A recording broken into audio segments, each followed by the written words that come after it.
Setelah berperkara selama lebih dari 3 bulan, kasus penganiayaan yang dilakukan oleh Mario Dandi dan Shane Lucas terhadap David Ozora akhirnya memasuki babak baru. Mario dan Shane Lucas akan menghadapi persidangan setelah keduanya diserahkan ke kejaksaan dan berkas perkara dinyatakan lengkap. Mario Dandi jadi tersangka setelah melakukan penganiayaan terhadap David Ozora akhir Februari lalu. Tak hanya Mario, penyidik Polda Metro juga menetapkan teman Mario, Shane Lucas, dan kekasih Mario, AG, jadi tersangka. Pelaku anak AG sendiri telah diadili dan divonis pidana 3,5 tahun penjara, bahkan sudah memasuki tahap kasasi. Akibat penganiayaan itu, David menjalani perawatan intensif selama 2 bulan di rumah sakit karena mengalami luka berat dan sempat koma.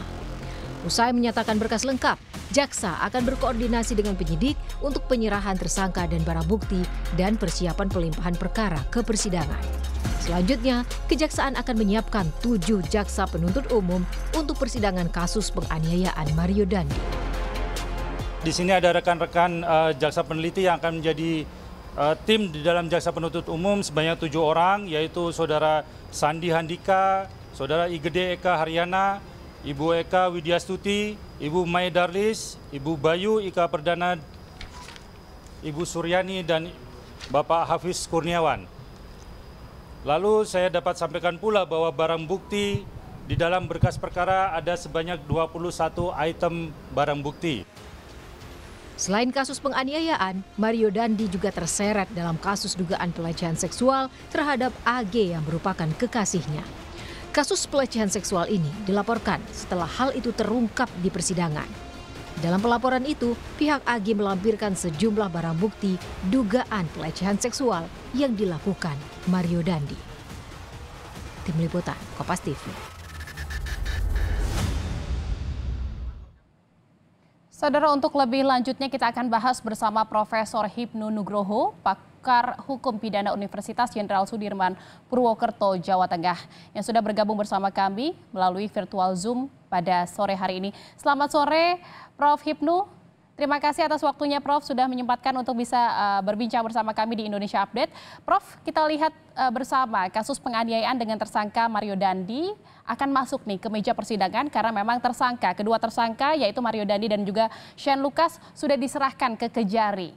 Lalu seperti apa nih, Prof, ke depannya mekanisme persidangan, apakah memang harus digelar secara tertutup atau terbuka?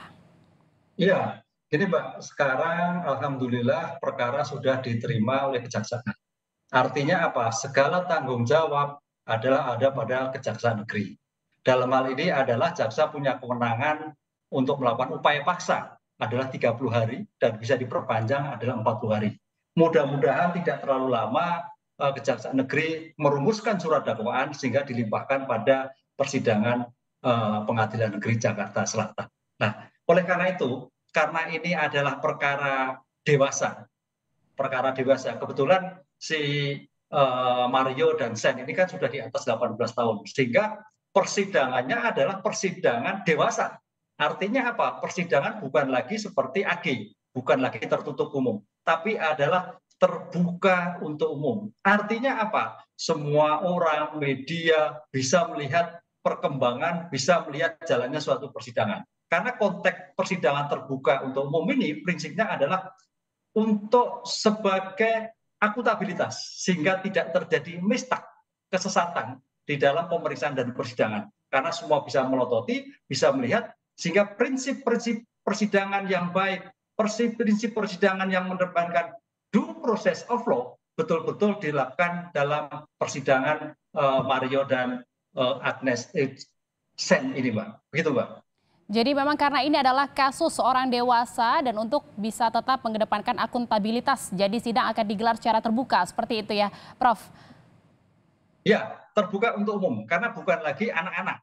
Karena terbuka anak-anak itu kenapa dilakukan kalau kita bandingkan dengan AG? Karena anak itu adalah sebagai bentuk generasi muda, anak yang yang merupakan sebagai lingkup psikologis, sehingga jangan sampai dengan orang melihat itu menjadikan ada beban psikologis. Nah, ini yang beda. Nah, sekarang adalah Mario sudah dewasa, Shane sudah dewasa, sehingga dalam persidangan kita due process of law adalah persidangan dengan terbuka untuk umum. Semua bisa melihat baik barang bukti, proses persidangan dari pembukaan sidang sampai putusan dijatuhkan.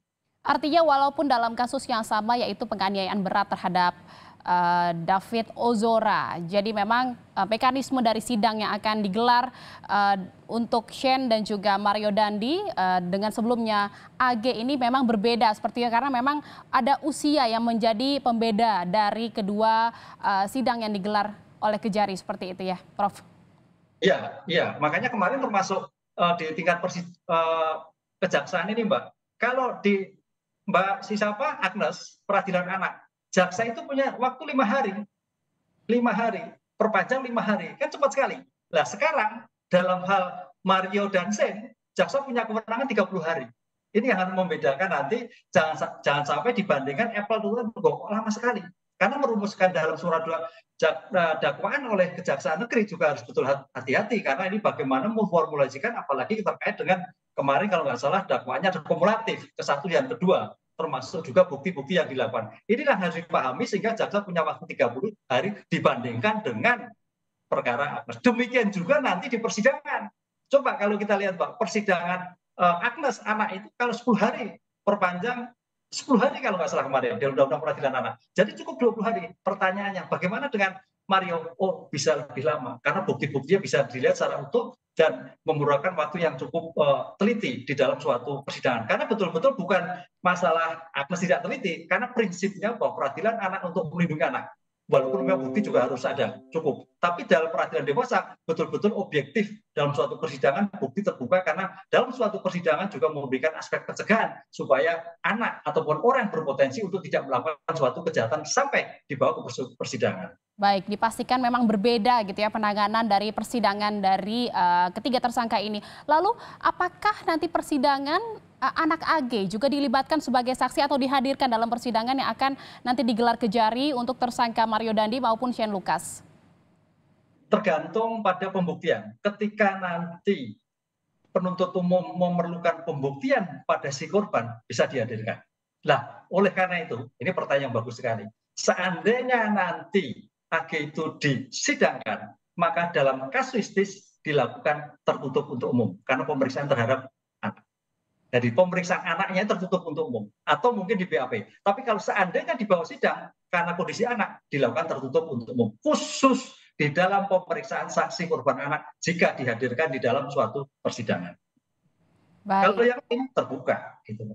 Baik Prof, sampai saat ini setelah akhirnya kedua tersangka ini diserahkan ke Kejari, lalu jaksa juga sedang mempertimbangkan dakwaan-dakwaan yang akan diberikan kepada kedua tersangka. Kira-kira apa saja pertimbangan terkait dengan menyusun dakwaan terhadap dua tersangka ini, Prof? Ya, dalam pertimbangan surat dakwaan ini paling tidak jaksa harus betul-betul mempertimbangkan aspek subjektif dan objektif, aspek formil dan material. Formil itu apa? Mengenai para terdakwa. Harus jelas identitasnya, harus jelas namanya, harus jelas pekerjaannya, harus jelas orang tuanya. Aspek objektif formil, itu yang penting. Aspek formil itu adalah terkait lokus. Lokus itu tempat. Dan tempus delicti. Lokus dan tempus delicti harus bisa menjelaskan secara penuh di dalam suatu persidangan. Jangan sampai secuil pun ceritanya melompat. Karena kalau sampai di dalam pembuatan surat dakwaan itu tidak memenuhi syarat material, itu yang menyebabkan obskur. Inilah yang sekarang di tanda petik penuntut penasihat hukum memberikan suatu pemahaman terus bagaimana konstruksi surat dakwaan yang benar.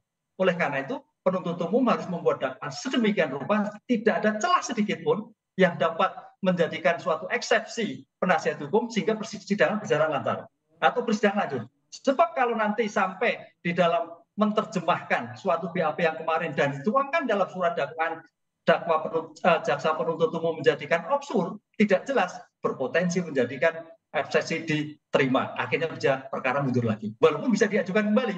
Kan itu ini yang saya kira sebagai asas peradilan cepat sederhana, masing-masing penuntut umum, penasihat umum harus jeli, cermat dalam menangani suatu perkara.